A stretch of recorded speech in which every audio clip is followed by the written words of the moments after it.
The Office of the Deputy President has been forced to issue a formal statement regarding former Sports Cabinet Secretary Rashid Echesa. He and 3 others denied criminal charges related to fraud, but they will spend a 5th night in custody as a 1 million shilling cash bail or a 3 million shilling surety imposed on the accused is sought. NTV's senior reporter Kennedy Moredi has those details. Former Cabinet Secretary Rashid Echesa and 3 others will have to spend another night in remand as government bureaucracy involved in releasing accused persons went past 5 o'clock Monday evening. The 4 men Echesa, Daniel Otieno alias General Juma Onyango, Clifford Okoth and Kennedy Oyo faced 12 counts including conspiracy to commit a felony and making documents without authority. Mr. Rashid, Mr. Daniel, Mr. Clifford and Mr. Kennedy. Not true. But before they could take plea, there was a push and pull over an unsigned affidavit presented before court by the Director of Public Prosecutions opposing any bail terms. The defense had 4 lawyers determined to win freedom for Echesa and his co-accused. The signature of the deponent is a photocopy. The law never contemplated such a scenario of life. It contemplated that a commissioned affidavit must be original.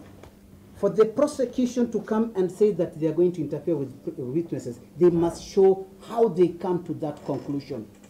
Not guessing, not assuming. How you come to that conclusion. And that must be by facts. Magistrate Kennedy Cheriot took issue with the prosecution, led by Jacinta Nyamosi from the Office of the Director of Public Prosecution, for hurriedly presenting the case in court without tying all loose ends. The investigating officer states that we do not want to discuss. I just wanted to know generally what it is all about. Can you explain then why didn't you put it in this affidavit? It is. Because I know Inspector of Police should know that an affidavit is supposed to be commissioned.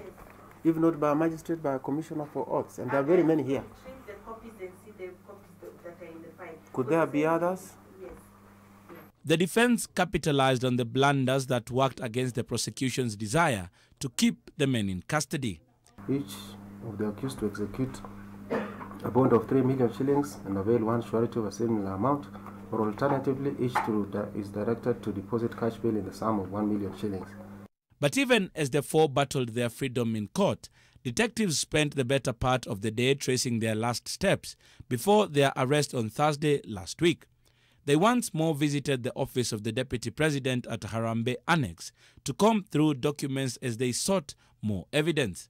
According to multiple sources, there are crucial pieces of evidence being pieced together by detectives that may lead to more revelations in this unfolding case. Today, the Deputy President's office was forced to write a comprehensive statement on what they know about the case, thus abandoning the Twitter approach they used on Sunday.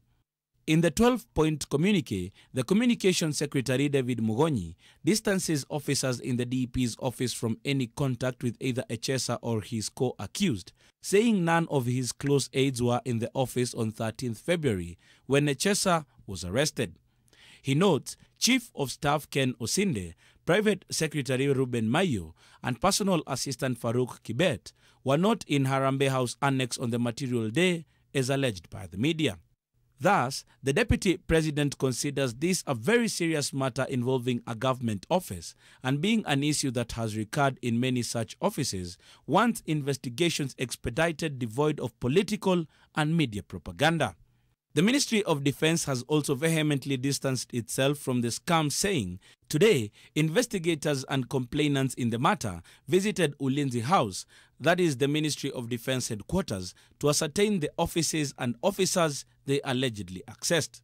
The statement further says, during the visit, it was established that the complainants have never interacted with any official mandated to represent the Ministry of Defense.